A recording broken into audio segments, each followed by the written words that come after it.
Облысымыз қызыл аймаққа енуіне байланысты блок-бекеттер Орал қаласынан бөлек Ақжайық, Теректі, Қазталов, Шыңғырлау, Бәйтерек және де Бөрлі ауданының аумағында қойылған болатын.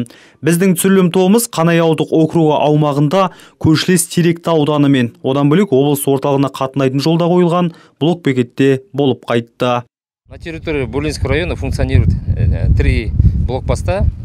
Бөрлі ауданының аумағында көршілес аудандармен шекаралас жатқан 3 бірдей блок-бекет қойылған болатын.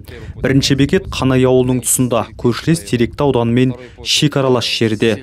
Екіншісі Сырым ауданымен шекаралас орналасқан Достық ауылының маңында. Үшіншісі Шыңғырлау ауданымен іргелес жатқан Успен ауылының тұсында. Дәл осы бекеттерде облыстың бас санитарының қаулысына сәйкес жол қозғалысын шектеу үшін Бөрлі ауданының полиция бөлімінің қызметкерлері кезекшілікте тұрып жұмыс жасауда.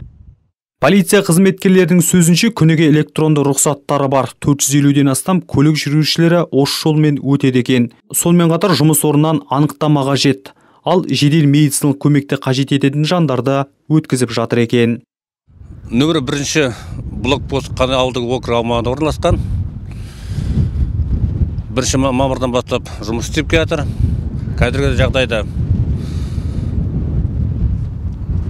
халық түсіндіру жұмыстарын жүргізу арқылы кедергісіз өтуде.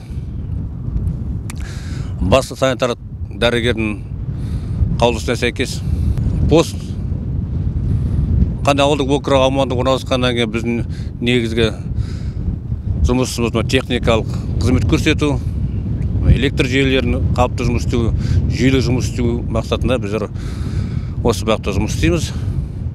Ұялы телефоныңызға стоп COVID-19 қосымшасын жүктеп алып, еш кедергісіз өтуге болады. Содан болса керек, блок-бекеттерден өту халық үшін қиындық соқтырып жатқан жоқ. Ал егер кез келген адам блок-бекеттен қосымшаны жүктеп алып өте алатын болса, ешқандай медициналық тексеріс болмаса, блок-бекеттерді қоюдың маңызы қандай деген сұрақта көкейде тұрады. Өтеп берген Қарасай, Майя Мирова, Азамат Бабагөжиев, Қарашығанақ телеарнасы.